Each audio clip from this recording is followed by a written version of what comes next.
points. Lewis Hamilton will be in the news again for all sorts of different reasons, and we'll be taking a look at all of that. So you pick up your phone and make sure that you do know that the number for your WhatsApp messages to us is 055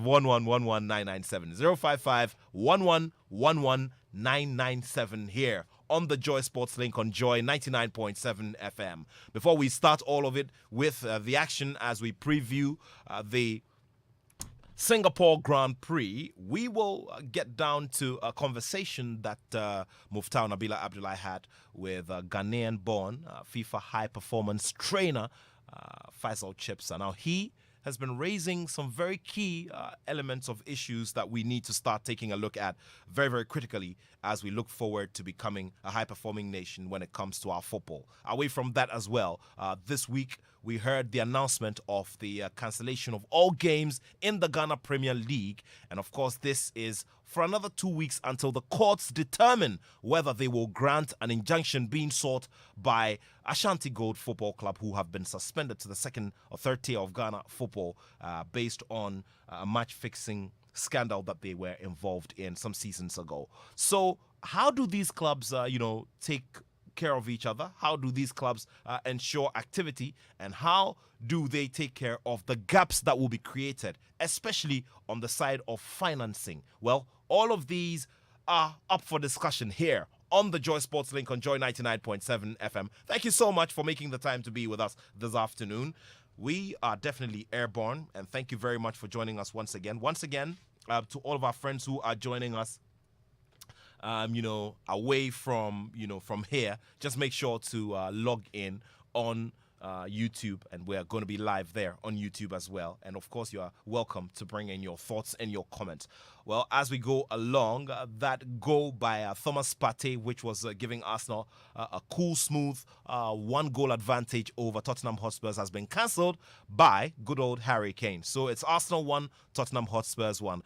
Thomas Partey scoring in the 20th minute of that very big derby. So we'll be getting down to the business here on the Joy Sports Link on Joy 99.7 FM. Once again, we're glad to have you in our company as we bring you this show right here.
The Singapore Grand Prix. What's happening to Lewis Hamilton at all? And so, with a series of impressive innovations to suit the once every 4 years football fan, the Kia Seltos is highly capable of driving you confidently to wherever inspiration takes you. And this year, it will take you straight to Qatar. With the purchase of any Kia, you get the chance to win one of 10 full package trips to the FIFA World Cup in 2022. How cool is that? What kind of fan are you? There is a Kia for you. All you need to do is just visit any Rana Motors showroom in Accra, Tema, Spentex Road. Also, you can contact the office in Kumasi, Takrady, or just call 0249 111 444 for more information. This promo, remember, is supported by Adidas, Coca-Cola, Qatar Airways, Caveman, and running on the NLA Caritas Lottery platform. Remember that terms and conditions apply. Kia, movement that inspires.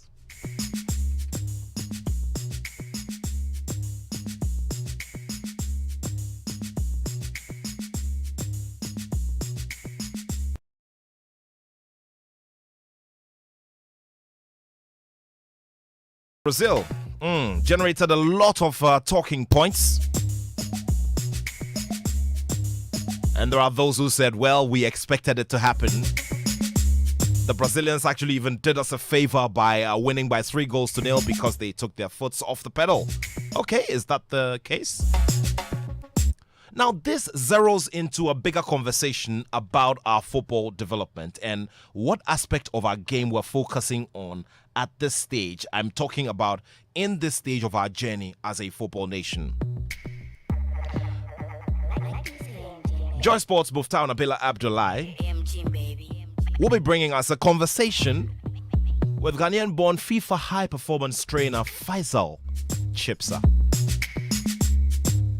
He will be telling us what it is that we're supposed to be doing by now if we want to be that nation that battles with Brazil and competes with them boot for boot on big platforms and big international friendlies as football, organized football competition will have it. So we'll get into that conversation very shortly, after which we're going to visit the subject of what's happening on the local scene. Just at the time when we thought that we were getting a bit of stability with the fluidity of our calendars when it comes to competitive football, the Ghana FA announced that the Betpower Premier League has been put on hold.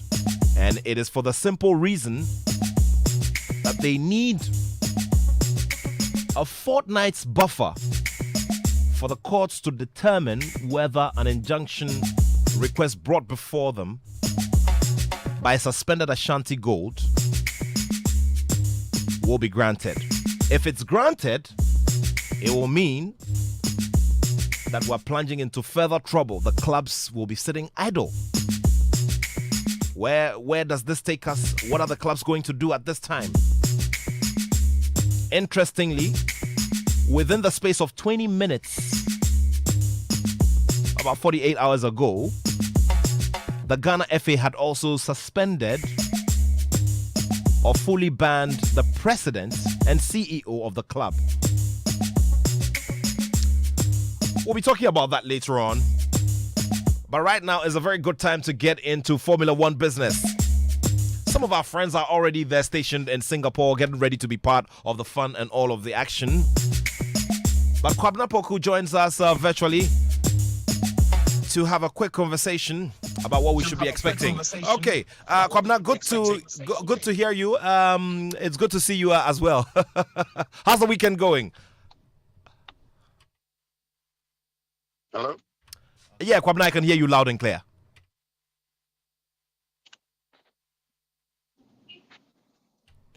All right, Kwabena, I was just asking about, about how the weekend is going generally.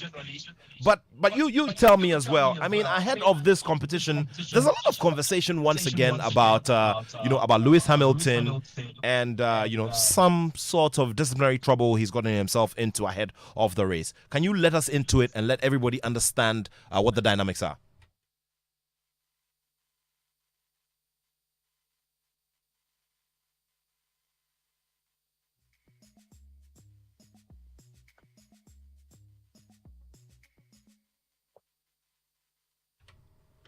Yeah, Kwabna, can you kindly unmute?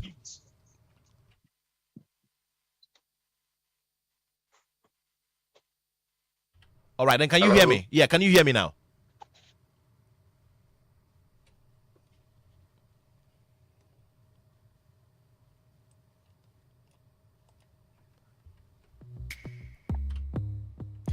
We're going to get back to that conversation on F1. Trying to re-establish contacts there.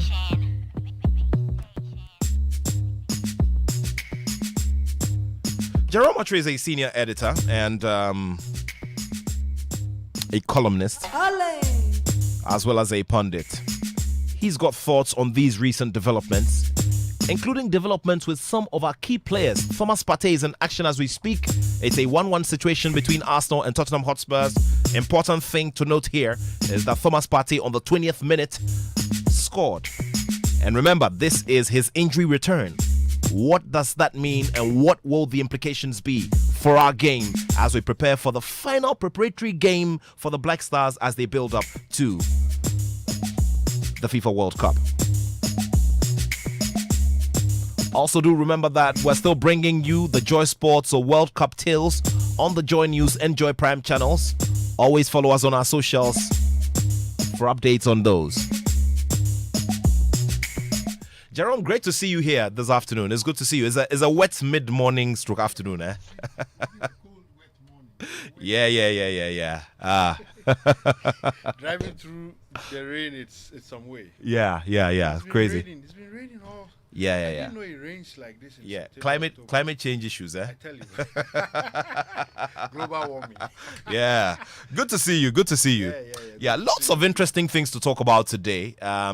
But would first of all start with the conversation between Muftau Nabila Abdullahi and FIFA high performance trainer Faisal Chipsa, who's been talking about some very key elements of the development of our game that we should have, if we want to be competing at the level of Brazil and the like. I read a few comments from you ahead of the game, but any surprises about the way, about our output, let me put it that way, for the two games that we played? Yeah, I wasn't too surprised against Brazil. I mean, knowing very well the strength of the Brazilian team and also knowing the kind of quality they have. Even like we say, player for player, I mean, they are way ahead of us.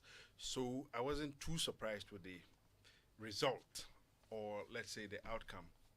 What surprised me, however, was the selection for the game.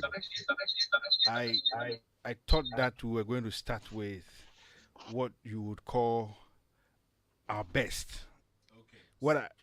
What I saw wasn't our best. So like the skeleton final 11 or something like that. Exactly, something like that. Because here was a Ghana team coming up against a potential World Cup winner. So I was thinking that we would have paraded what we would say is our best ever, or our best squad for the competition. I didn't see that. The score, I mean, the goals, everything, nothing surprising about them.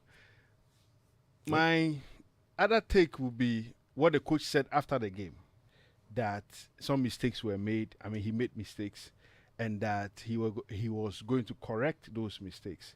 So going against Nicaragua, I thought that it would be an improved game, or much different from what I saw of the Brazilian game.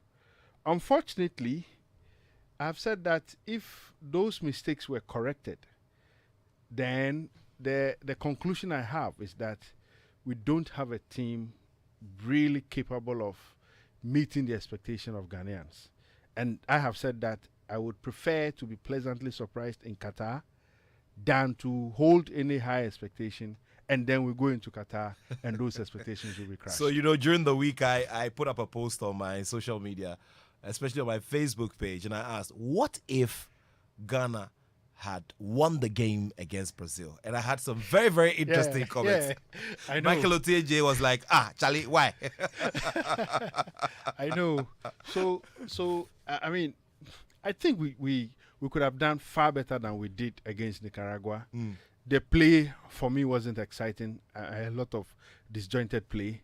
And for a team that is, how many weeks? 8 or so weeks away from first World Cup game or thereabout, I thought that we could have done better. And then one key part of the Nicaragua game, the Efrie Barnier introduction. As someone who, follows the local game very well, I like our Premier League. I was thinking that Nicaragua wasn't that opponent Efrie couldn't have had, let's say, some 5 or 10 minutes. The period he was introduced to the game tells me that, yes, we'll call the local boys, but they will never have the chance.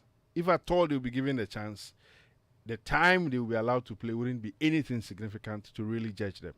And I thought that was also a disappointment. I was thinking Attoh or the coaches would have given him some 10, 15 minutes. And indeed, the game wasn't any game from how we were playing. It wasn't any game he couldn't have really featured longer than the period he was brought in. So this will be my assessment of the two matches. And I've already said it. I will repeat it, that now I have very low expectations. I would love to be pleasantly surprised at the World Cup than to hold or have any expectations, high expectations now, and we go into Qatar and those expectations will be crushed. I hope not. Okay, we hope not. We hope not. Jerome Autry is a senior editor and also a columnist and is a football pundit as well. He's joined me here in studio. And you can also join the conversation. So do remember, it's 055-1111-997. 055-1111-997. Let's get back to the conversation about the Singapore Grand Prix. And Kwabena Poku has rejoined on the channel. Oh, Kwabena, good to have you finally. How are you? Kwabena, can you hear me?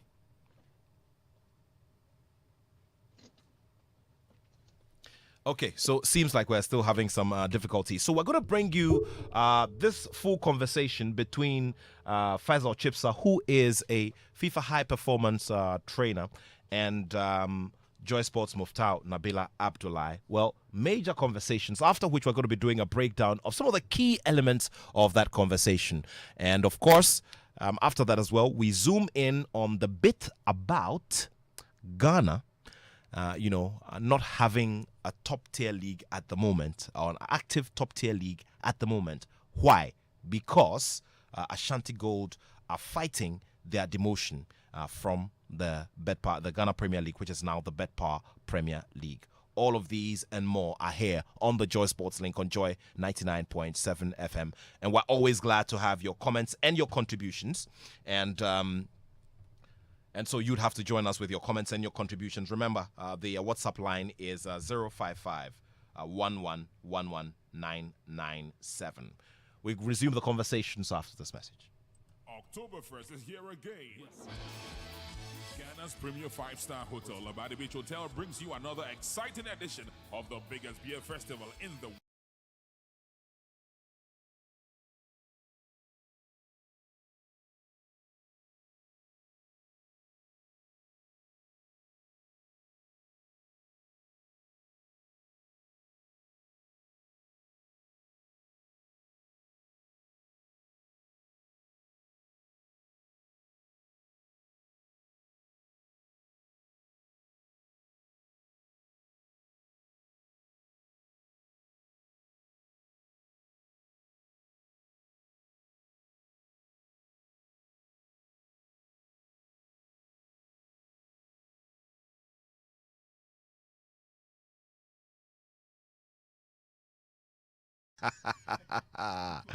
The German one.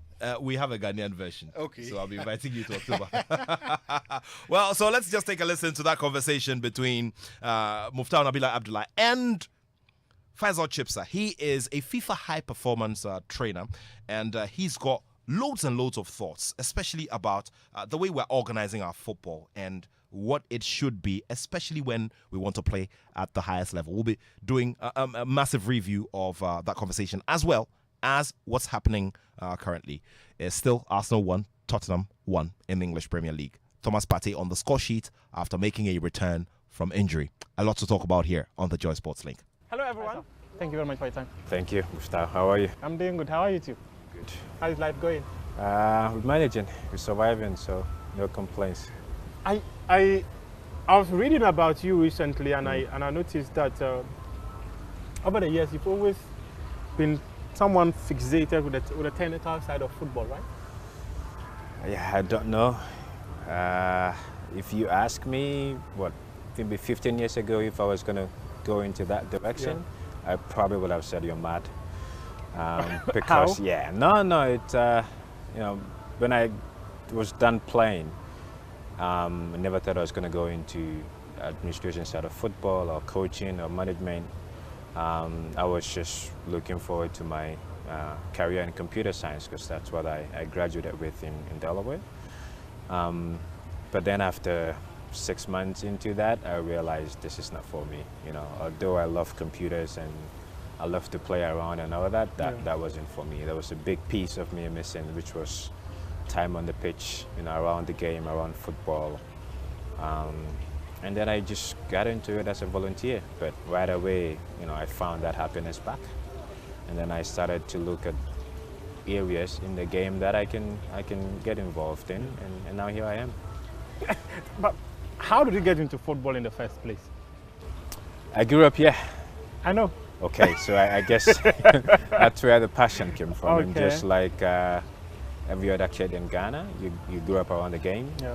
You want to play the game for fun, you know, to begin with.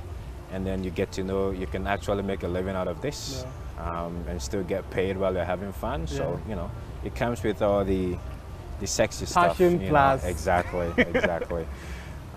So that's where the love came from, being in the game. And I actually grew up not far from here, Teshi, Okay.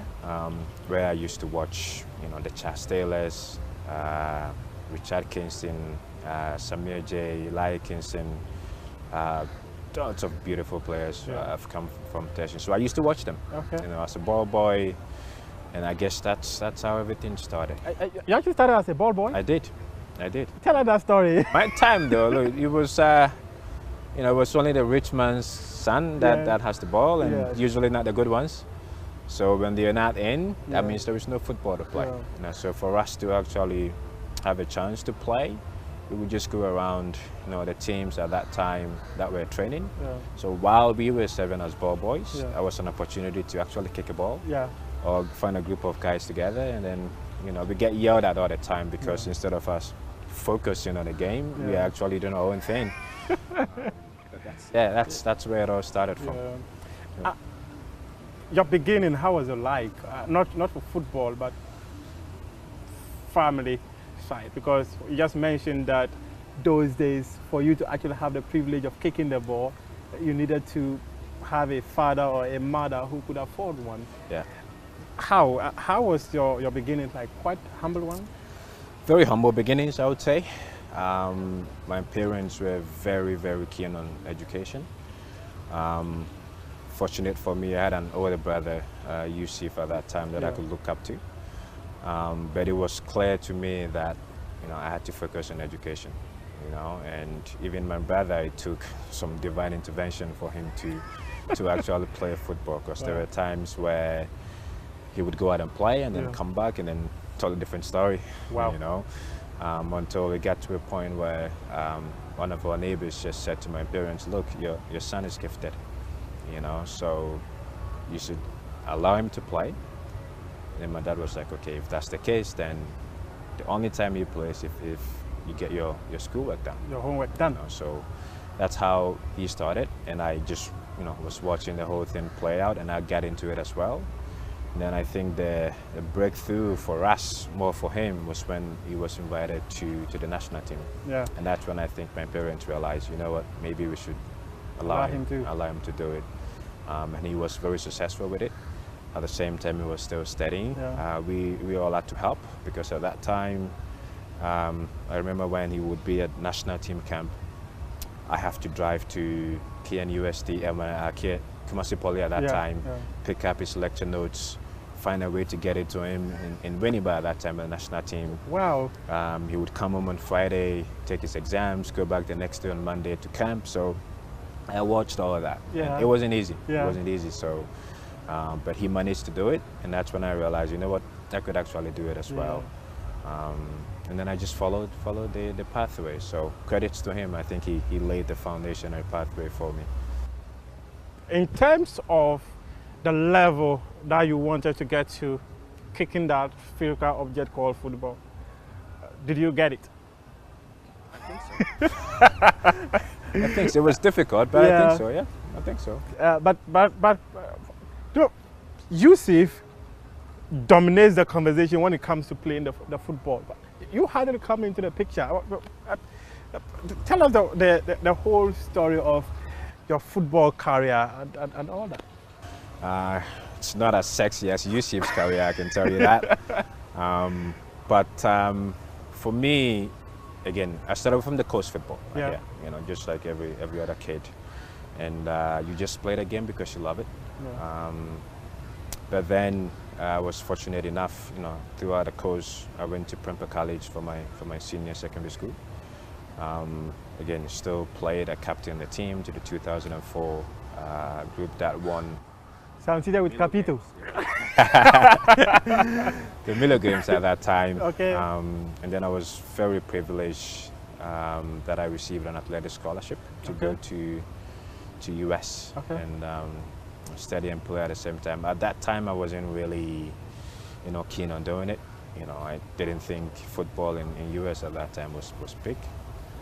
But I also knew that was the only opportunity that my parents would allow me to play. Yeah. You know, so I accepted the offer, and then I moved to Tennessee. At that time, I had no clue, you know, where I was going. I was just happy to go play and study. You know, it's something I really wanted to do, knowing very well that after graduation, I could always come back and continue to play and hopefully wear the Black Stars jersey. Yeah. Never really got there, to be fair. Yeah. Maybe I wasn't good enough, but who knows? Or maybe you were good enough, but you were not lucky. Maybe. Okay. That's very true. Yeah. There's tons of players that don't make it because of luck. Yeah. But I guess that would also give me a different direction, you know, as to how you see football. So I was fortunate. I did that for 4 years. From Tennessee, after 1 year, I moved to Delaware for my 3 years. Graduated that, enjoyed the NCAA competition, which for me was great. Yeah. I wish it's something we could do here, but that's a conversation for later. But really, you know, gave me the platform and opportunity to say you can combine both football and education. You know, at that time I didn't think it was possible. But then you go to environments like that, and then you realize it's possible because of the system that's been built around it. And that's only the difference. You know, if we over here, if we can just say to ourselves, it is possible, and if we actually preach that message, I think we can do it. But then I graduated, you know, with that at the computer science in Delaware. I bounced around a bit.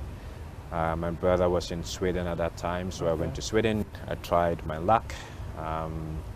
Nothing really was coming up for me. So then I went back to the States and then started my career in computer science. You know, as a desktop You actually wanted engineer. to still play the football, right? Yeah. No, I tried. Again, it's all I wanted to do. Yeah. All I wanted to do was just play for Ghana, you know, just like every other kid.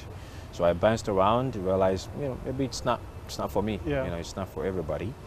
So then I went back, and then 6 months into my computer science career, I realized it wasn't for me. This is not mine. So then I reached back to my coach in Delaware and said, look, I don't think I'm enjoying this. I think I want to get back on the pitch. What do you think I can do?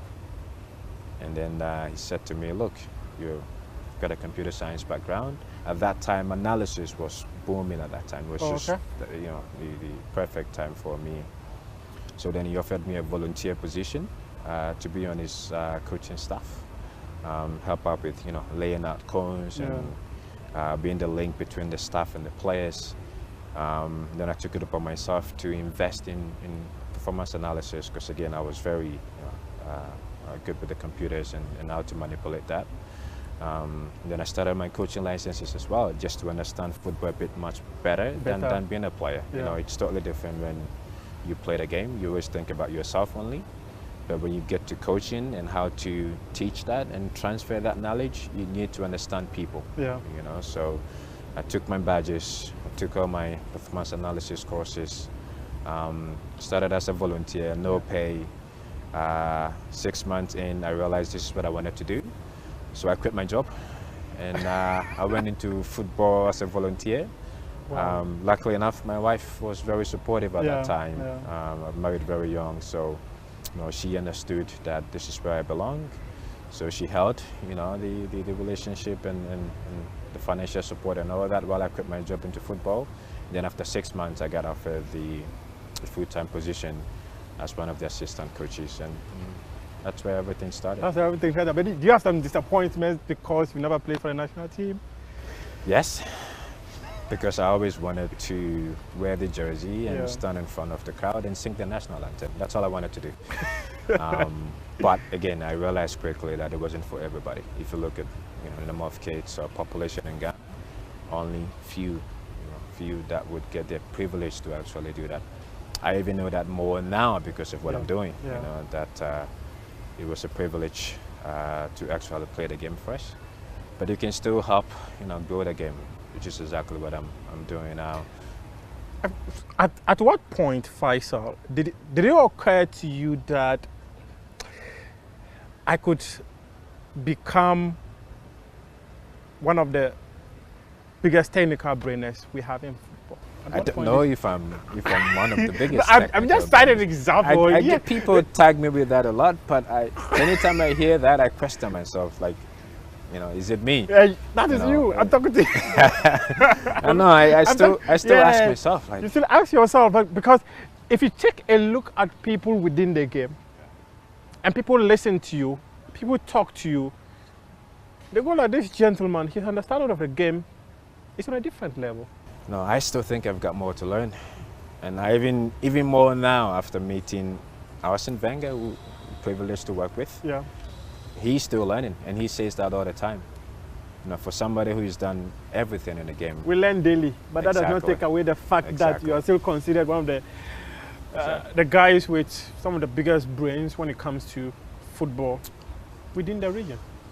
I think I'm still learning. Yeah. Honestly, I'm still learning. I think for me, what I've chosen to do, and it's something that I wish Africa would do more, is to try and share more.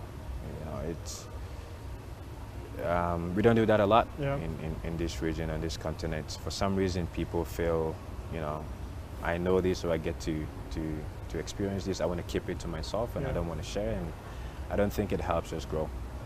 So what really motivates you? Just to see people get the opportunity to live their dreams.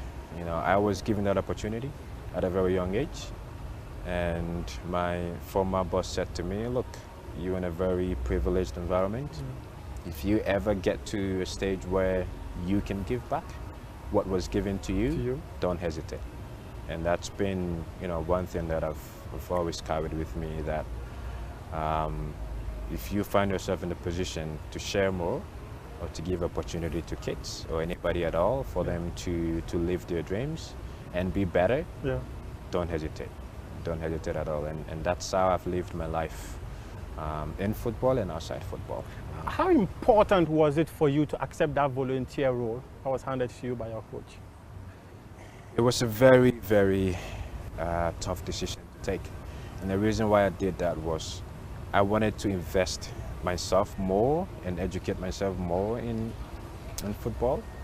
And my 9 to 5 at that time was really taking a lot from me. There were times where the team is traveling that I can't go because I have a 9 to 5. There were times where I can't get to practices early because I have a 9 to 5. I wanted to be in the discussion about the game, and I wasn't really getting that. The little time that I had was just being on the field. I enjoyed it, but I knew there was more for me to learn, and if I have to teach more, I have to learn more. So I made a decision. As I mentioned, my wife at that time was very supportive. I think that was the difference maker for me, that she understood what I wanted to do and what I was willing to give up, to invest myself into this. It was very difficult. In other words, combining the two was quite a difficult thing to do. The way I wanted to do it, it was going to be difficult. I wanted to be in there at all times. Talk to us about the journey to Charlotte FC. It's quite interesting one. One of the biggest stepping stones you've had? Yeah, for sure. And it happened in the most difficult moments. I won COVID. Yeah, You know. it was around COVID, yeah, I remember. Charlotte was awarded a franchise at that time. Yeah. I think it was just a couple of months later, and then COVID hit. Yes. So the whole world came to a standstill. And for the club, Yeah. it still had to move. It still had to put the pillars in place. It was a brand new club from scratch, so there were a lot to be done. And I also saw an opportunity to jump out of the college game into a much more professional environment where I could, do football 24/7. I enjoyed my time in the university games at that time, but I wanted more, and in the US, you really, if you want to combine both, it's just not a lot. We only play about maybe 3.5 months during the whole year. The rest is administration. So I went in an environment where I was talking about the game 24/7, and around that COVID time, the opportunity came for me to apply to Charlotte. I went to interviews, and I don't know what they saw, but they gave me the job. If we cut you and take a look at your blood, I think it will be round balls, but because Maybe. the ball is in your system. Maybe. Maybe. So then I jumped on it. But before Charlotte, I also worked with the Philadelphia Union. I need to say that because they really gave me that opportunity to be in that professional academy environment in the first team, to see how things work, how to transition from youth to senior team football, and what to do, how to recruit. That's when I really learned about talent identification, because it was totally different. How do you identify talents? That's one area, because we always say you need to identify the talent. You need to identify the talent. How do we identify a talent? It's a very, very difficult thing to do. I don't think it's easy. I don't think there is a blueprint and a formula for that. I must say that. But then it comes down to what you believe in, what your club philosophy is, and how you align that to your talent ID philosophy. Training scouts as well. But in short, I don't think there is one way to do it. But once you educate yourself in that environment, it becomes a little bit easier. At the end, you want to look at a kid now and predict the future of that kid. It's impossible to do. I don't even know what tomorrow is going to bring for me here, let alone predict the future of a kid who is 5-10 years life ahead of him. So really, it's a difficult thing to do. But like I said, once you have structures and policies and much more educated in that environment, you feel comfortable to say, you know what, this kid may potentially become one of the best in the world. It's not an easy task.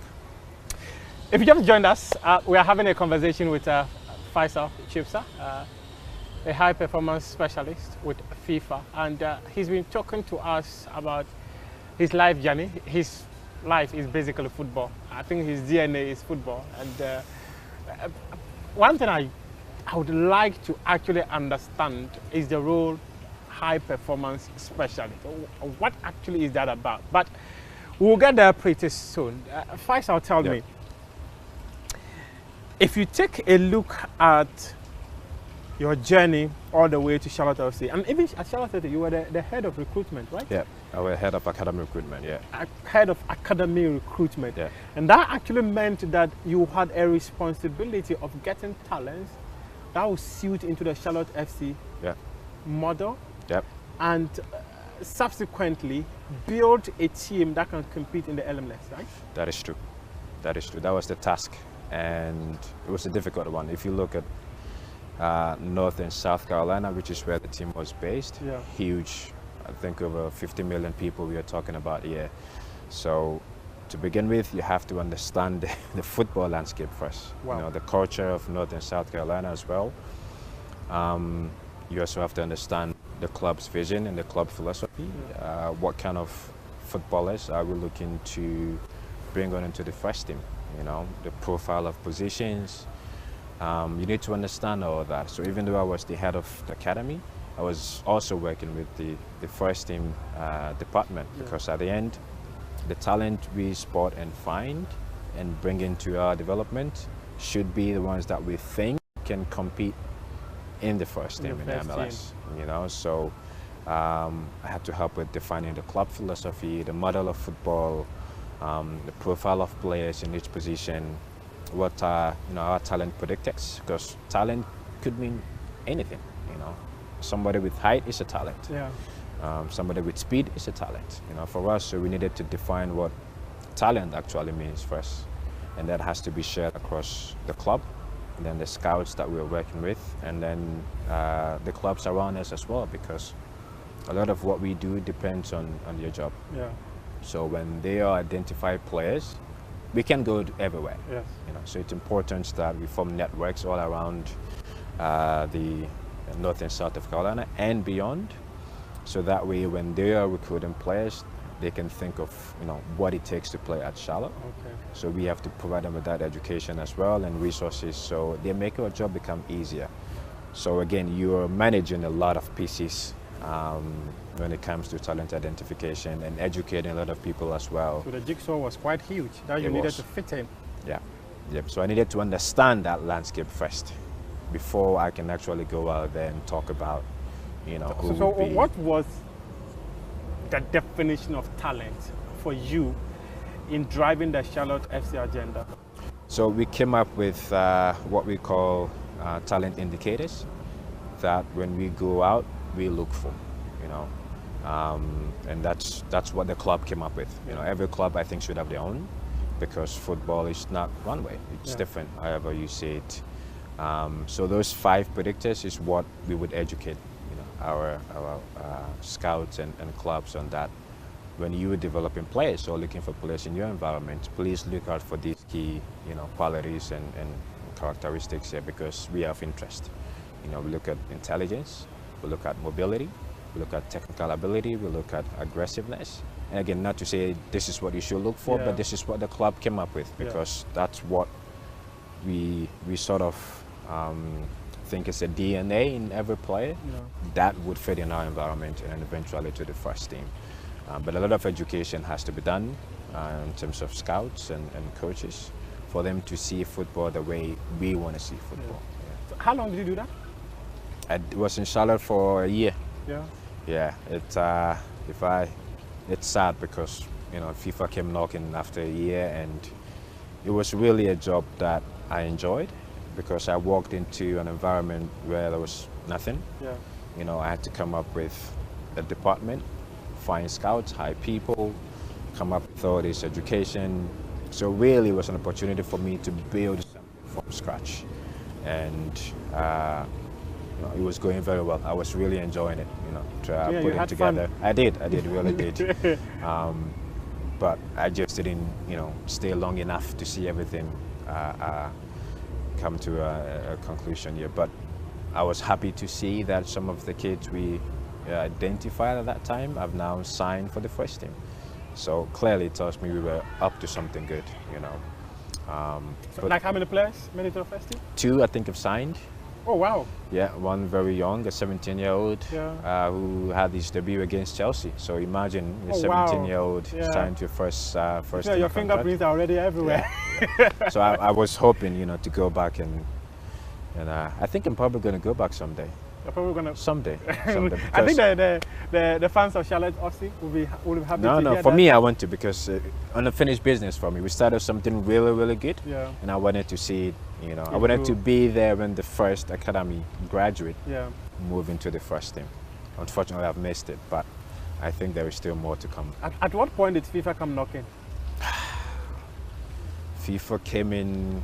It was a very long discussion, to be fair, because I had just joined Charlotte at that time, only a year into the job, and I didn't want to leave after a year, because I was given a lot to manage, and we've already started something really, really good. So to leave in the middle of it, it just didn't feel right for me. But when FIFA comes, and you listen, and an opportunity to come back home and work in the continent, which I've always wanted to do, it was tough decision. But I think we started a discussion around towards the end of last year, I would say. That's when they came in, they flew me to Portugal, we met, we spoke. I went back to Charlotte again, about 3 months before we actually decided, you know what, I want to do this. And again, credit to Charlotte, because when I went back and told them about the opportunity, they were really, really happy for me. You know, they said, look, this is FIFA, this is the highest governing football in the world. You have an opportunity to go back home and you know, help grow the game here. So we are sad to lose you, but we also do think this is good for you, not only you, but for your country and your continent. So you're okay to go. And that was it. You know. I'm kind of interested in this because if you take a look at your trajectory within the technical space of the game, where at Charlotte FC within a year FIFA counts knocking, it probably tells you that whatever you were doing, there was another person who had an eye on you. Yeah, a lot of people. So how did that get to the attention of FIFA, for FIFA to go like, this is the guy we need for Africa? So before FIFA came, or before I even accepted the Charlotte job, I had applied for a job here in Ghana. I'm not going to talk about that job. I will touch on this. I'll definitely touch on it. I applied for a job here in Ghana. Yes. Didn't get it. Maybe I wasn't good enough at that time. But I spoke to a few people about it before I actually went in. But credit though, because when I was brought in for an interview, I thought it went pretty well. So that alone, you know, said to me, you know what, you can give something. There's something there. It was too early at that time, maybe, but right around that time, I spoke to a very, very important figure. People know I'm very close to him now, in the likes of Attoh. I think you wouldn't want me to mention his name, but I know. I think I know how Tony works, so it's understandable. But I think it's fair that I do that. Yeah. And you know, we spoke a lot, and you know, he advised me that you're still young, just continue doing what you're doing. There's going to be a big opportunity. At that time, we both didn't know it was going to be FIFA. Actually, and, there's no elevator to success. You must go through the stairs. And that's one thing that Tony says a lot. Yeah. And that's the first thing he actually told me Yeah. when we started talking. So we became very close. Yeah. I would bounce ideas off him. It would involve me in some of the stuff the PFAG is doing. So I really kept close contact with him.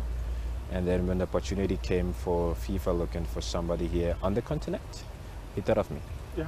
He thought of me, so he spoke to me about it, and I said, okay, this is FIFA, I'm interested. I want to learn more, to be fair, but I'm also, you know, I want to explore that opportunity and see how far that goes. Yeah. So then I sent in my CV, a bunch of others sent in theirs as well. I went through a series of interviews. It was, you know, it wasn't like, here you go, here's a recommendation from Mr. Bafo, so you're good to go. No, I had to go through interviews and all of that. So maybe they saw something. Yeah. And then everything just started from there. Has it been fun doing the FIFA job? Yeah. Just okay. Yeah. A FIFA high performance specialist. What does it mean? So a lot of people ask me this question: who's a high performance specialist? Yes. What does I it think mean? high performance really is becoming a buzzword now. Yeah. But if you are coming from rugby, you know this is, you know, this has been there for years. Yeah. But in football, I think we're beginning to understand what high performance now.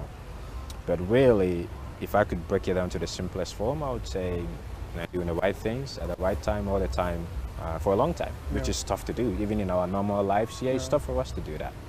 So to do that in football, really was a tough thing to do. And you can tell, you know, the top countries and the top clubs do that very, very well, where they look at the whole ecosystem and look at areas where they can maximize, and then areas where even they're not good at, they can, you know, find ways to improve on it. Yeah. But really combining science and data and football, you know, much more objectivity into the game of football. Not to say subjectivity is bad, it's not, but you really have to find the balance, you know. But once you are able to be more objective in how you make decisions, and how you communicate that and teach that, I think you're really living a high performance life, you know, on the field, off the field, even what you eat, what you say, rest, all that goes into living a high performance life. So like I mentioned, the simplest form is doing the right things at the right time all the time.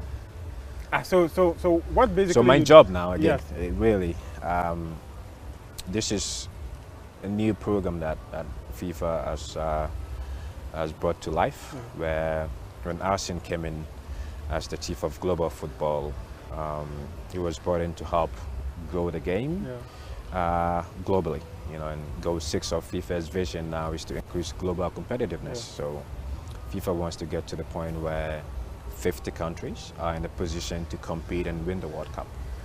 As it stands now, it's only 2 confederations. You only have UEFA and CONMEBOL that have really won the World Cup or played in the Final Four. Nobody else, in regards to other federations, have gone that far. So FIFA is also saying, okay, if that's the case, what can we do to the rest of the confederations to help everybody, to give them equal opportunity to compete? And that means talent development, because there is talent everywhere.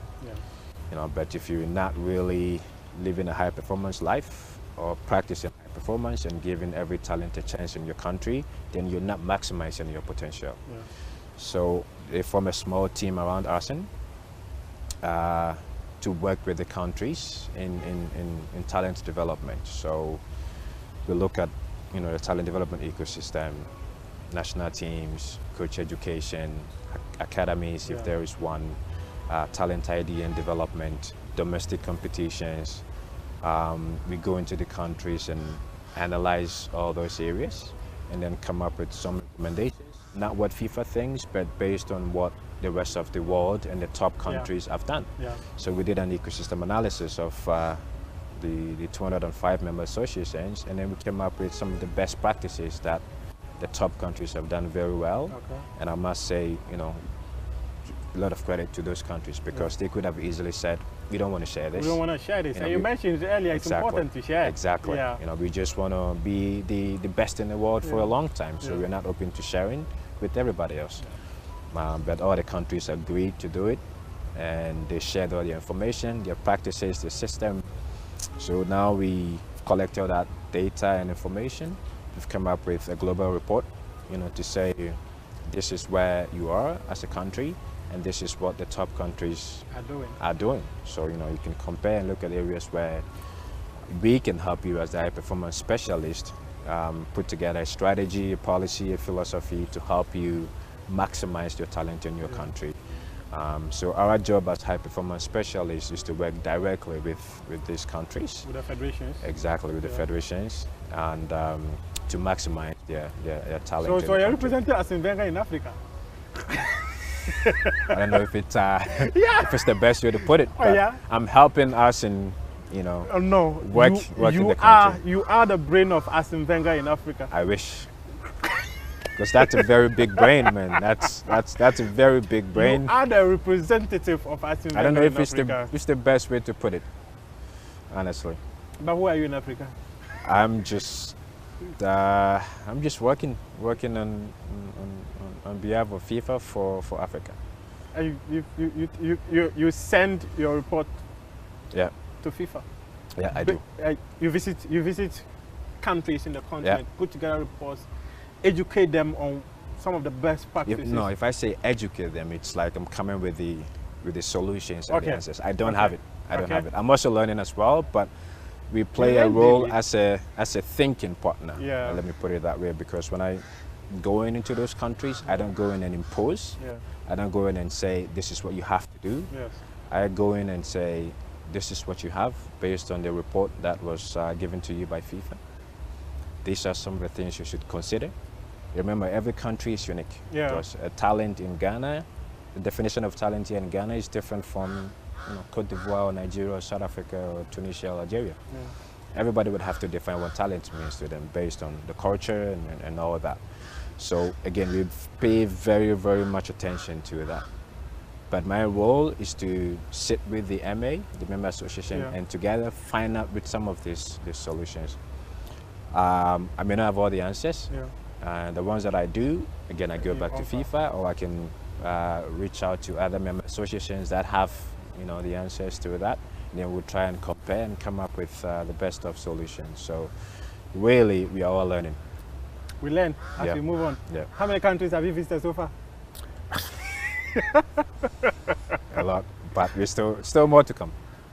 I know recently you were in South Africa. Oh yeah. You were in Sierra Leone. Yeah. You've been I to was in Mauritania. Zambia. You went in Zambia. Was it Zambia? Yeah. It was Zambia. Yeah. Mauritania as well. Not Mauritania yet.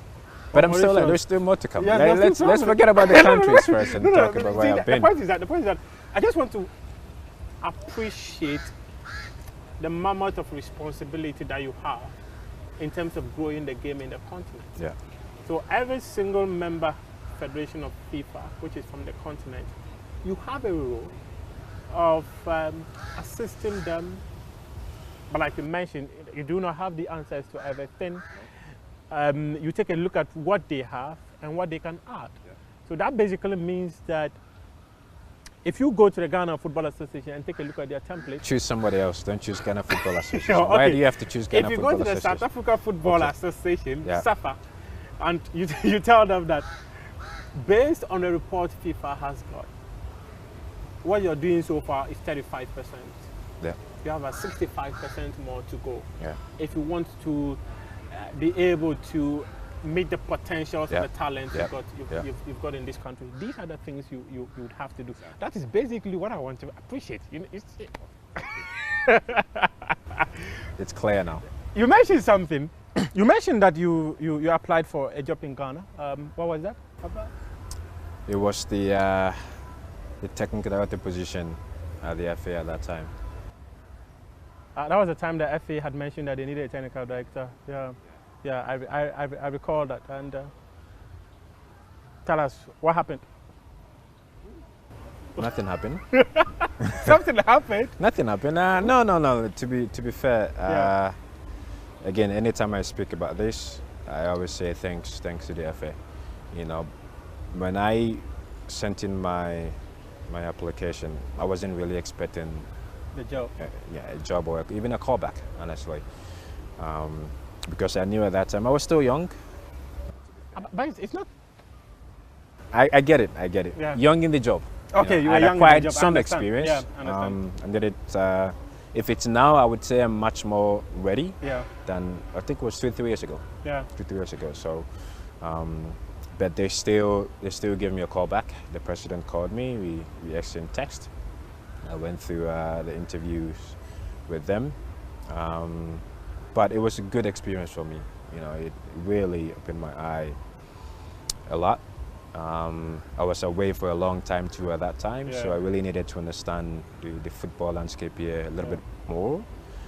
When I was living, I was young, and I was away for like over 15 years, Yeah. so a lot has changed at that time. So I needed to understand that side too, to be fair. But in terms of how everything played out, for me it was a big experience. I learned a lot, and I say again thanks to the FA, because I wasn't really expecting a call back at that time, because that's a huge job, man. Yeah. That's a huge job, and Yeah. I knew there was going to be tons of people that want to work for the Ghana Football Yeah. Association. So, but to be fair, again, that also gave me a bit of I don't know what word to use here, but after that process, I realized that you can do more. You know, there is really something special you can do. So for them to reach out to me for an interview, I started taking this more seriously now. There's one thing I really want to understand. In as much as you felt that you were still really young within the space, you believed that this was something you could do. Yes. And shortly afterwards, you went to Charlotte FC.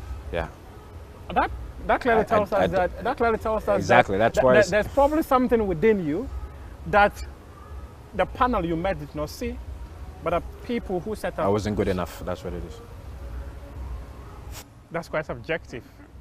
Yeah. Good enough is subjective, because what you might say is not good enough. It's Yeah. actually better for someone. So, disappointed you didn't get a job? No, I wasn't. I wasn't disappointed at all. Like I said, when I threw my name in the hat there, I wasn't really expecting anything. But this is Ghana Football Association. To be the technical director for Ghana Football Association, it's a massive job. Massive job. To be a FIFA high performance specialist for Africa, it's a much bigger job. Okay. Now, okay, I get it. But Yeah. I'm saying at that time, it's a massive job. Yeah. A massive job, and to be even considered for that role, Yeah. for me, it was more than I expected. again, I'm still not satisfied. I know what you want, but you're not gonna get it. I know exactly what you want, but I think So- this is enough for the public. What would Faisal had brought to the football space in Ghana if he were given the role of a technical director? Very, very good question.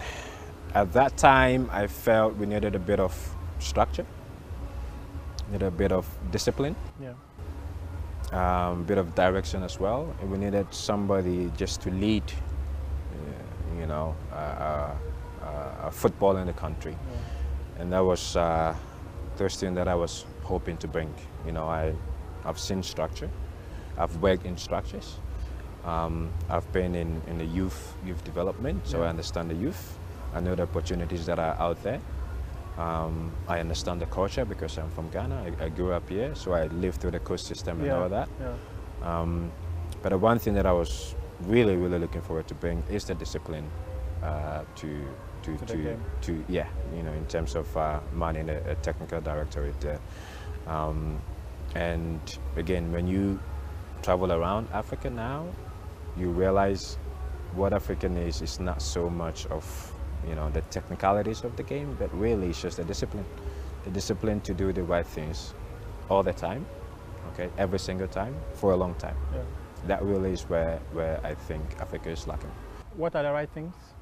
The right things is just when you put up a structure that you may have an idea of, you may not, but there are avenues out there where you can learn all this. Like if you're the TD and you go to FIFA right now and say, I need a structure put in place to identify talent all across Ghana and put them in an environment for them to grow to the senior team, FIFA would help with that.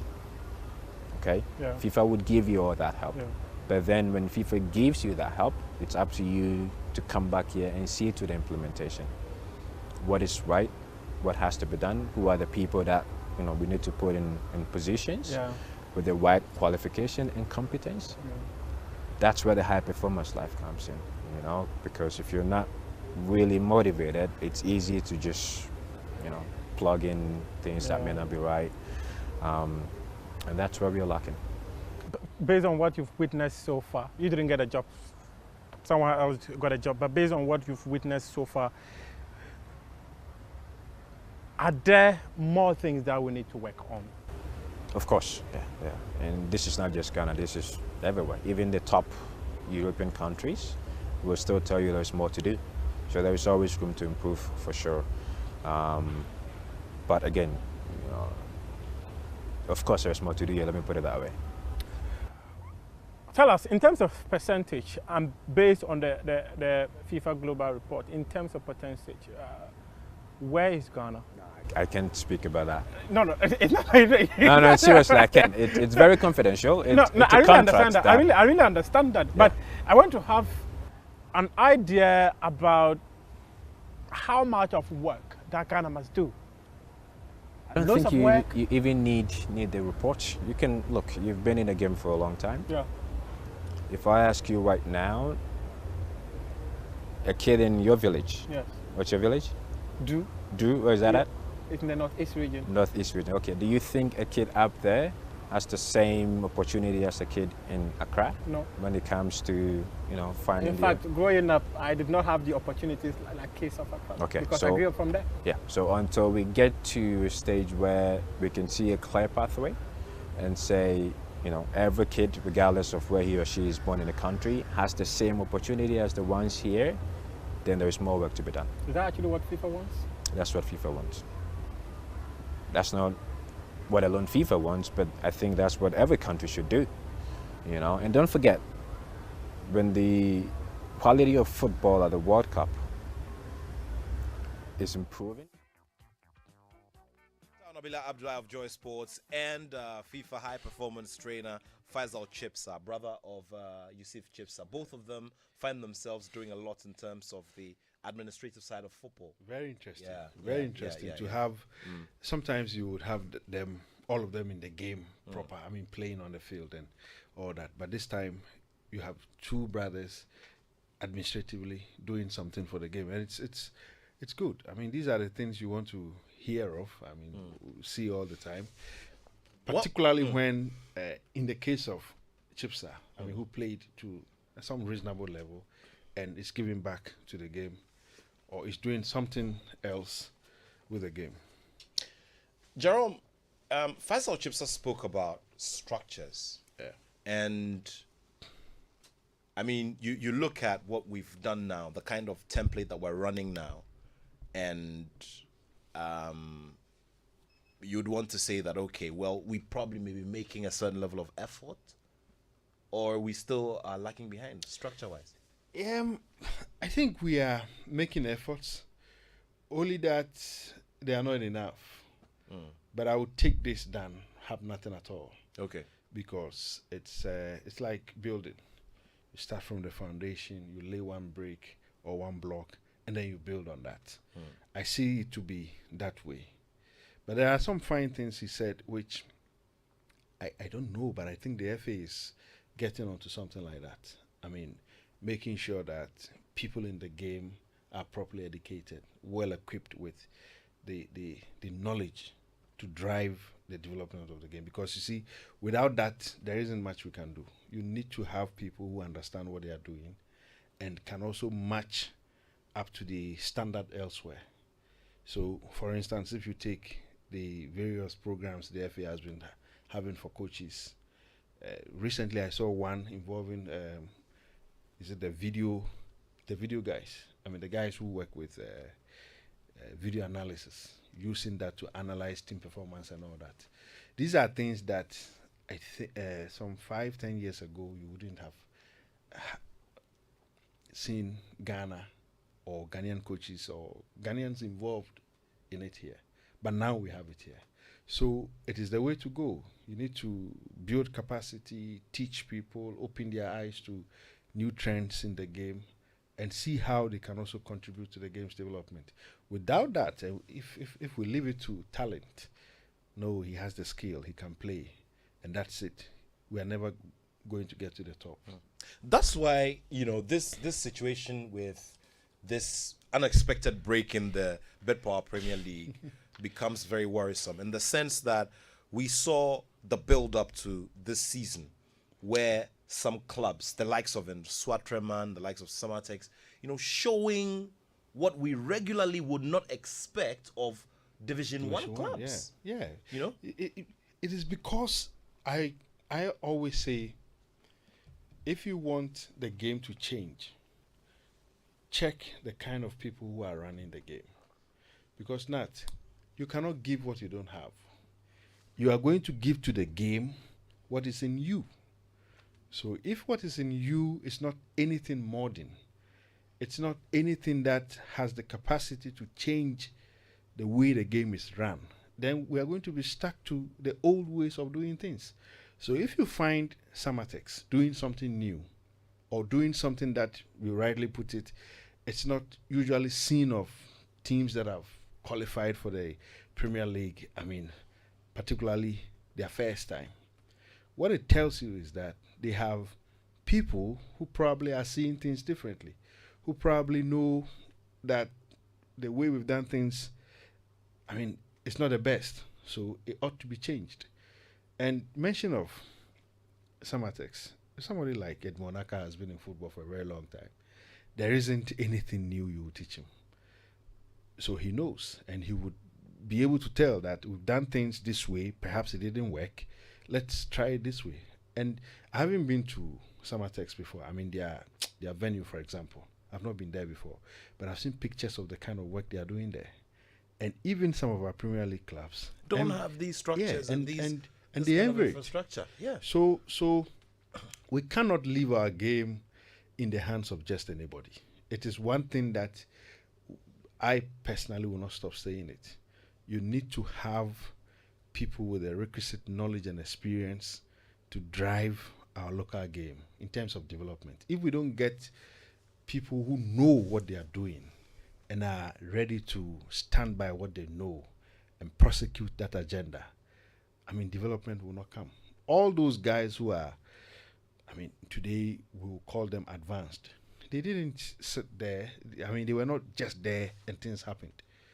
They studied, they worked, they believed in their ideas, and they executed whatever plans they had. And I believe it's the same way we have to go. Sometimes you would say it is very slow here. I mean, a lot of the things we do here are probably outmoded. But I would choose the situation where we have people coming in with new ideas and determined to work than be stuck at one place and not moving at all. Now, it is also heartwarming to note that in terms of those who are moving and shaking when it comes to, FIFA's relevance, we have our people in there. And, Faisal Chipsa is a classic example. Yeah. So, with him, for instance, the important thing will be how we tap into his knowledge and experience. How, for instance, we pay attention to the kind of things they say, whether or not what they are saying is relevant to our cause. If it is, you bring it home. I mean, not necessarily giving him a job or making him a part of the team or something, but you can always consult. You can always learn behind the scenes and use whatever you learn to change the state of affairs. When he was talking about, and I'm not one of the interviews, I think the one I watched, he was talking about the fact that he applied to be a technical director and he didn't have it and all that. Maybe the timing wasn't right, or maybe the people felt that he wasn't the right man for the job at that time. But today he's somewhere else, playing roles that if we didn't give him the opportunity to play those roles here, those roles there are also very relevant, very important. It's still never late not late to get to him and see what we can learn from his experiences. I've been listening to him on several other media platforms, and he's a brilliant chap, brilliant guy. A lot of the times he brings some sober thoughts to conversations on the Black Stars, for example.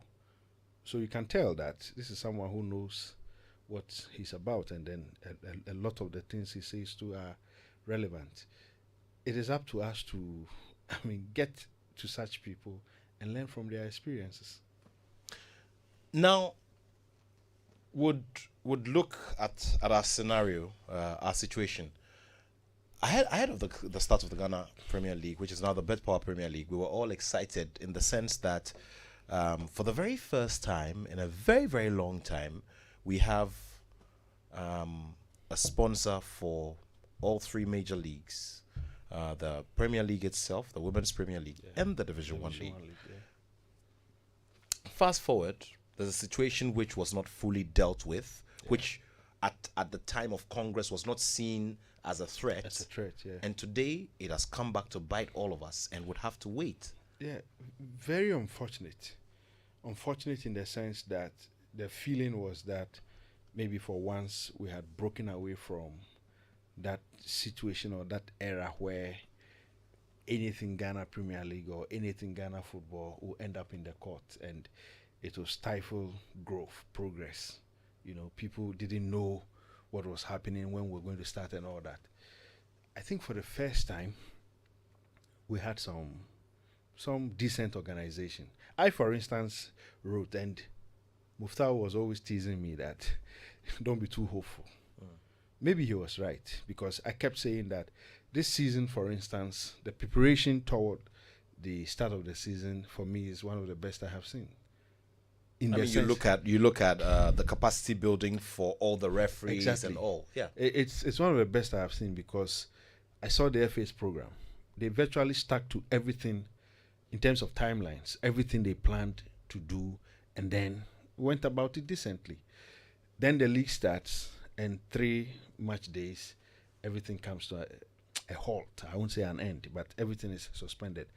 I have said that if we were going to come to this point, like start the competition, excitement is built to some point, teams are gathering momentum, and fans are coming on board to cheer their teams, then all of a sudden it is suspended. If we knew this was the point we were coming to, then we probably shouldn't have started.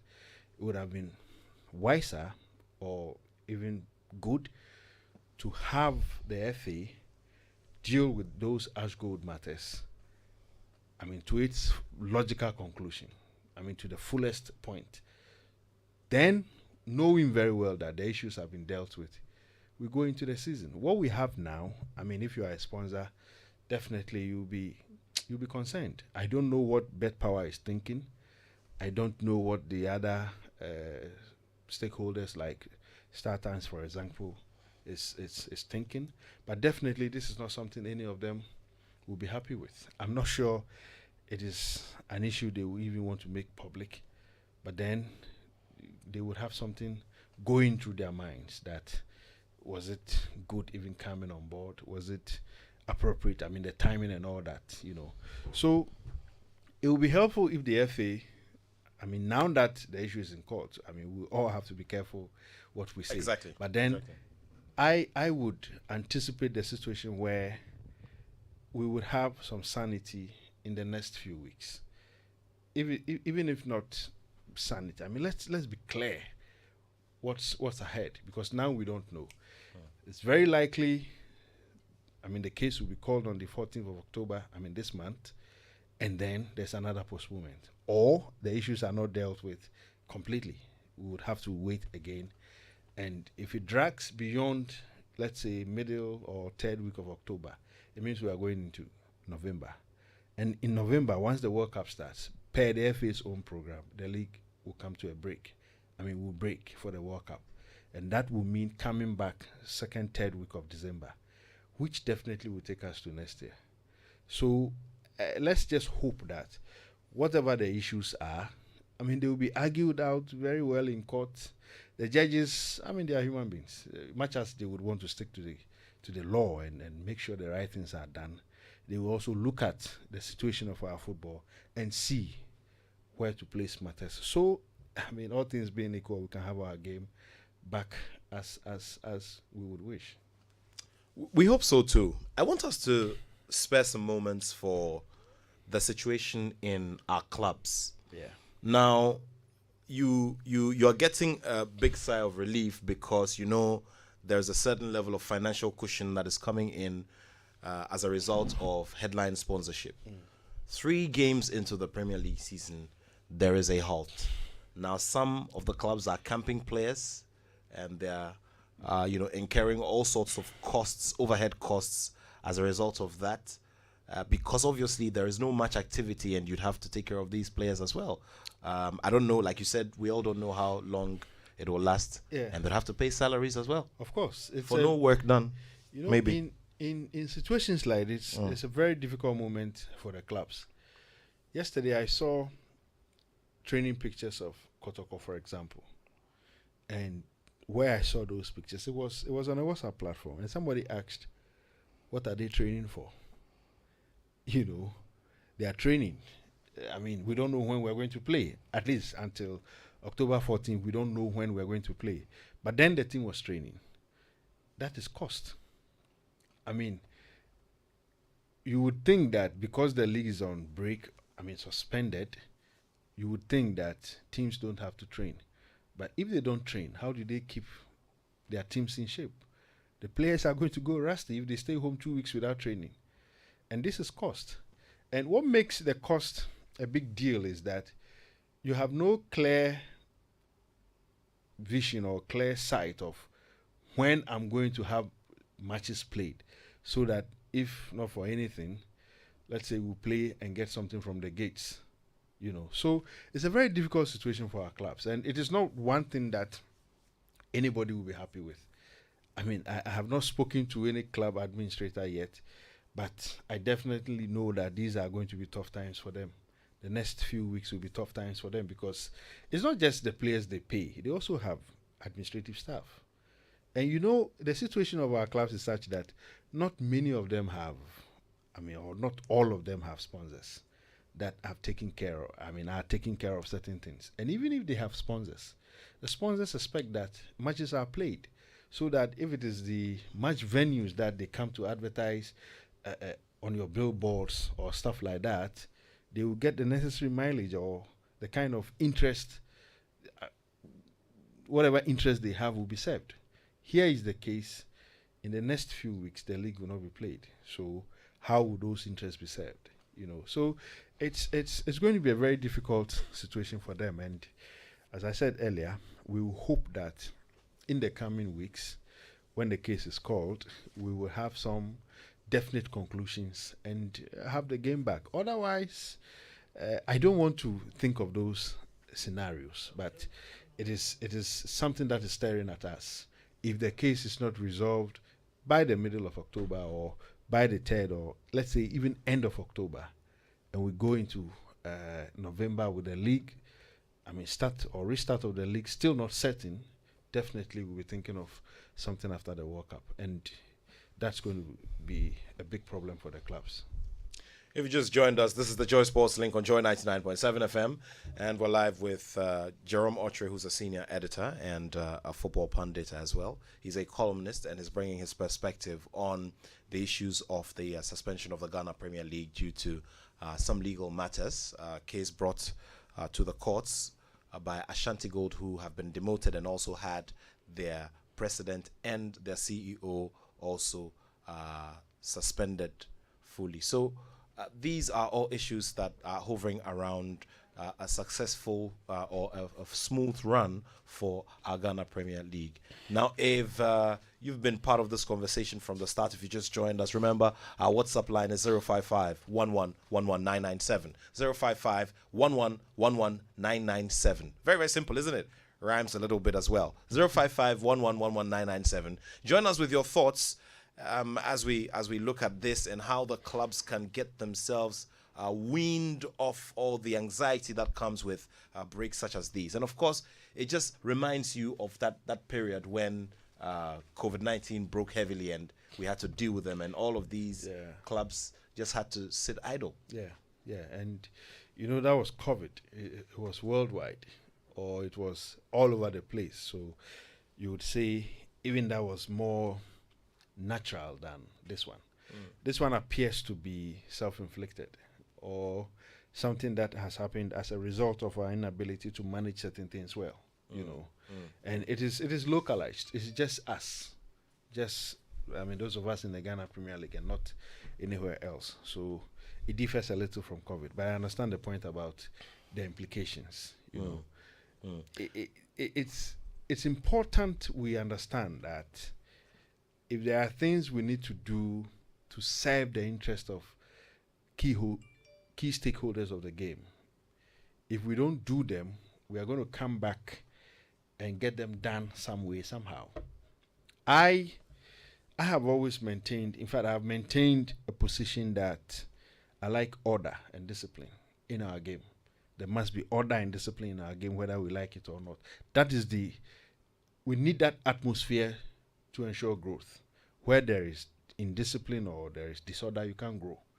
So I like what the FA did with the kind of sanctions or discipline they meted out to Ash Gold.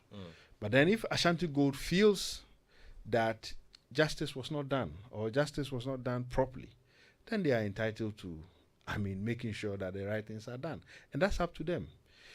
My only point is that if we were going to come to this point, and I think I've made that already, if we're going to come to this point of suspending the league because of the issues, then it would have been proper to deal with those issues before starting the competition.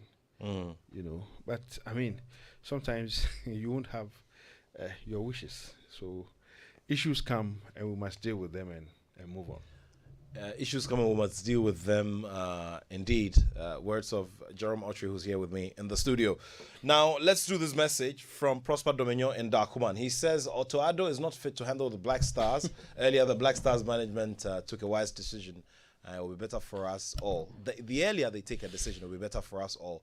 They should learn from the management of Hearts of Oak. Okay, so tell us what exactly, he's talking about Samobodu there. Okay, and of course, Samobodu bidding farewell to Accra Hearts of Oak during the week. Yeah, I think it was expected. To be honest with you, Bodu's dismissal was always going to come. I even feel that if they wanted to do it, they would have. Then they should have done it last season. waiting to start the league. I don't know whether they were waiting to see how things will go, but I mean, this didn't come as a surprise to me. From last season, I knew Bode was going to be sacked, not because of anything, but the performance of the team. I mean, fan reaction, commentaries by some managers of the team and all that pointed to the fact that some of them were not satisfied or they were not enthused with the way things were going.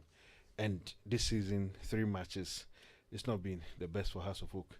Some even take it way back into last season to say that he's not won it in about 7 games or so. And Hearts and Kotoko, when things are not going right, the first point of call, I mean, will be putting the head of the coach on the table and chop it off, and that's what they have done. All right, so let's zoom in on the Black Stars conversation before we wrap it up here on the show. Remember, 055-111-11997 is the text line.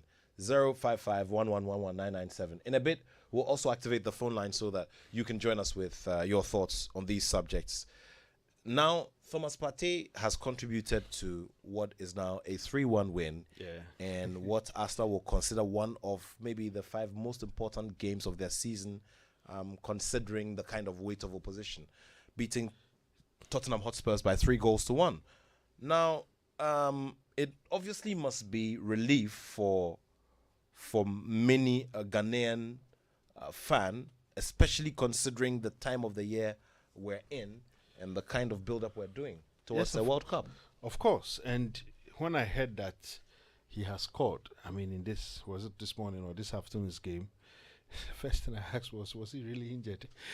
That reminds me of the classic Michael Essien case where, not to say anything bad, but if he was, then we like the recovery, because he could not feature in our matches because of injury, and he returns to England, and first game, and the goal is a great one. I saw it. I saw it in one of the videos, and it's good for us. We would love to see some of our top players do this as we prepare for the World Cup. It gives some hope that with their presence, and the goal he scored today, brilliant one, long drive, and it was in there. Opportunities like that, you never know, will drop in our matches. I mean, in Qatar, and Partey will take or make good use of them. So it's good. It's good, and Inaki also scored. So, I mean, these guys, they should be giving us this so that when the World Cup starts proper, we will see them replicating the kind of stuff they are doing for their clubs. What is the what would you like to say to the conversations about about having a final select side for the last friendly? Would you advise for it? Would you still advise against it? The other day I was asking someone, okay, tell me if you feel we still should be inviting players at this point.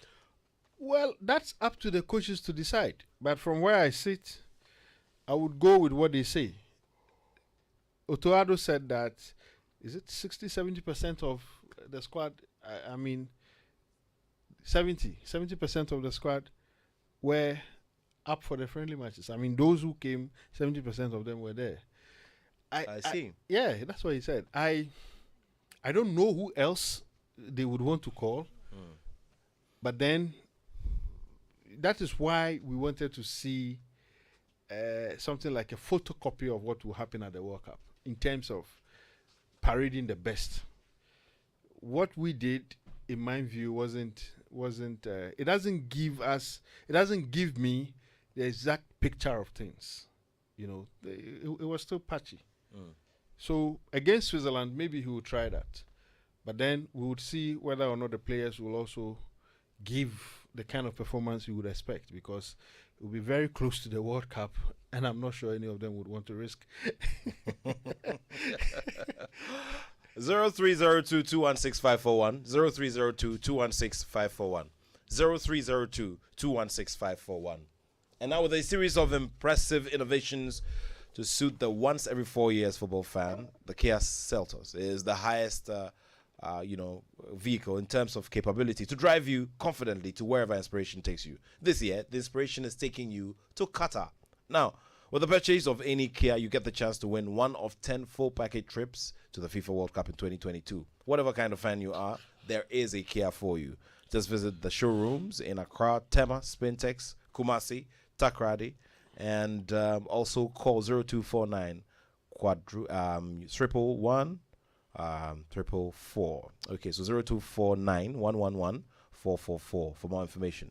And remember, this promo is proudly supported by Adidas, Coca-Cola, Qatar Airways, Caveman, and running on the Caritas Lottery platform. Terms and conditions apply.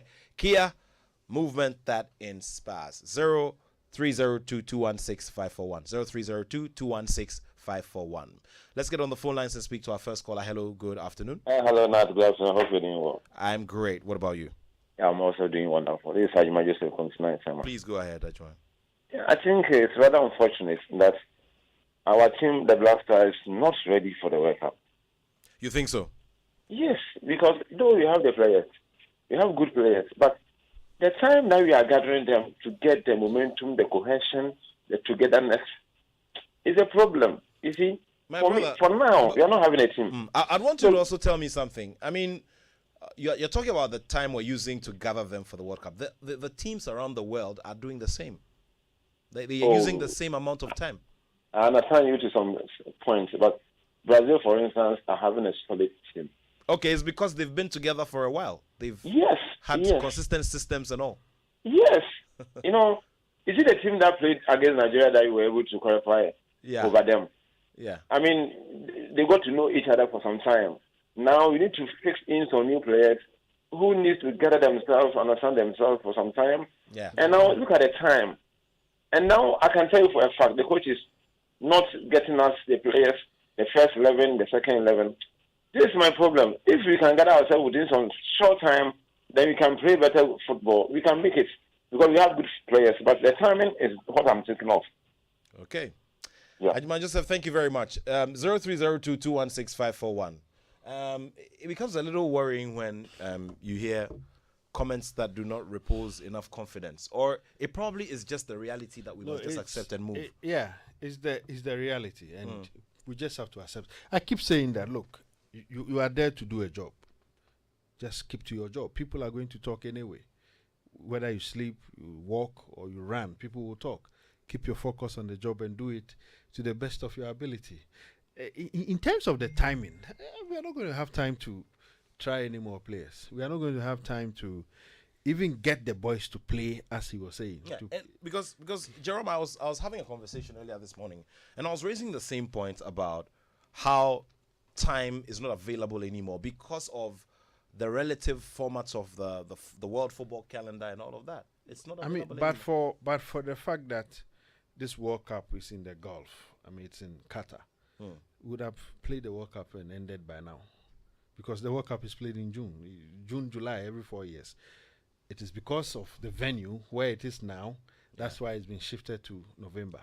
You know, so there is no space. There's no time anywhere to have players, especially national team players, camp and play as a unit or train, so to get that unified force.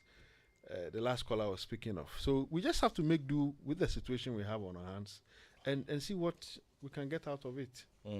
See what we can get out of it, indeed. Well, we've got time to squeeze in a phone call or two. So remember, 0302. Okay, I think I have a caller on the line. Hello, good afternoon. Yes, good afternoon. How are you? Good. Thanks for joining us. Nice one. My problem is, you are playing trial matches, and then you have players on the bench. This is the opportunity for them to play for you to see their capabilities. And you kept them on the bench until when it is 90 minutes, 2 minutes, 3 minutes to close, then you brought them in. I mean, what sense does it make? I don't get it. The coach, they should talk to him. All right. The coach must be talked to. I mean, these are real fan sentiments, you know, because I even said here that playing Brazil was great. It was good enough. We should have had our first team. I mean, if Attoh didn't give us a good impression of the team, I mean, what to expect? Okay. That's why, I mean, people are saying the kind of things we are hearing. My final caller. Hello, last Hello, final Nat. caller. Hello, good afternoon. Yeah, not afternoon. Please go ahead. Yeah, you know, my worry is Ghanaians, we talk too much. Okay. We have given the coach a job. Allow the man to do the job. They have been training together. That doesn't mean that he cannot put all the sets on the pitch. So they should allow the man to do his job. We all think to ourselves to be coaches and secretaries. Why? Oh. You don't both him like that, though. Yeah. You don't both him like that. You give the person the job. If you know how to do it, go into it. Oh, simple. Well, I appreciate the passion. Yeah. And the another very important point that has been raised by the caller, the bit about the patience, the lack of patience. I mean, if Brazil are getting ready for the World Cup and they are not pulling their weight, maybe, but we are in transition, but we don't seem to understand and appreciate that we are a team in transition. That's true, and I've always made that point. I mean, even recently on one of your networks, I did say that we are refusing to admit that we are not the Black Stars we used to be. And even in those times when we thought we were the best on the continent, we didn't win anything. I mean, 40 years and counting, we've not won the AFCON. So what are we talking about when we make it look like we are one of the powerhouses of African football? We are not. Even in the top 10 African football nations, as we speak now, we are not part of it. So we should understand that we've come down. We need some more time, some more work to be done, serious work to be done, to get back to that form that we previously had, or we previously, exhibited. The Black Galaxy are also, in action. They have a chance to go and salvage a first-time trophy from the Chan. There's a draw happening. And yes, there's a draw happening later today. We'll get to know who our opponents for the tournament are. Sure, and we'll have the opportunity, like you said, to write a different script. We've not been to the last 3 Chans. We are going to be at this one in Algeria next year. We just hope that this time we can do something better than we did previously. Previously we were in the finals, and we couldn't win. So now that we are back into the competition, let's see where CAF will place us, and then the preparation will get underway to see whether we can annex the trophy in Algeria next year. We're wrapping up this conversation in the next minute and a half. Andre Ayew, the captain of the side, is one who's always come up for conversation. There are those who, out of passion and out of fanaticism, would say, oh, it's time to let him take a seat. It's time to drop he and his brother and all of that. But in recent times, we've heard him make some very strong statements. One of them being the fact that he wants to achieve something with the Black Stars. I hope it goes well for him at the World Cup. It's going to be very tough because I sincerely do not think that will be one of the teams to watch out for in terms of who will win the World Cup. But, Dede has given a lot to the Black Stars, a lot to this country in terms of football. And I would wish that he gets into some good performance and deliver for us. But there's a lot of work to be done. A lot of work to be done indeed. And this is how we'll wrap it up here on the Joy Sports Link this afternoon. Thank you so much. Do remember that tomorrow we'll bring you some more action on the Joy Sports Arena with Musbah Razak of Joy Sports right here. And also do remember that there are loads of programs we're sharing with you, especially as we build up to the FIFA World Cup. Next Friday, we'll bring you another quiz, another Qatari Quest quiz where there are interesting prizes to win from our sponsors, NASCO. And so you have a wonderful time. I'll say thank you to the whole Joy Sports team, the whole Joy Sports team for production support, the core team here who have been supporting. And you have a wonderful weekend. Do make sure to also catch the EMY Africa Awards. I'll be hosting, later on the Joy Prime channel this evening. So thank you all so much. Keep it here. The Joy Headline News at 2 is up next with Mame Nyameche Thompson. Thanks to Mr. Jerome Autry and the whole production team. My name is Nathaniel Attoh, and I have